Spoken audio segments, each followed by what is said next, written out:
Both chrome and stainless steel contain a special element called chromium to prevent rust. But what is the difference? Chrome materials consist of a thin layer of chromium atoms added to the surface of the steel. This layer of chromium can prevent rust, but only temporarily.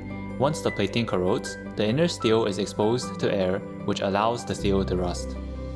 Alternatively, we can also add these chromium atoms directly into the steel. Rather than a single layer, chromium atoms are now uniformly distributed across the entire material, which creates a rust-resistant, durable, and sustainable material commonly known as stainless steel. To further improve rust resistance, we can add an additional layer of protection to our stainless steel hinges by electroplating the surface and covering it with a matte black finishing. This is our special matte black etchetta soft closing hinge with optimum flexibility, 3D adjustment, and top-notch efficiency. Shop now at ExcelHW.com.sg, a Singapore brand.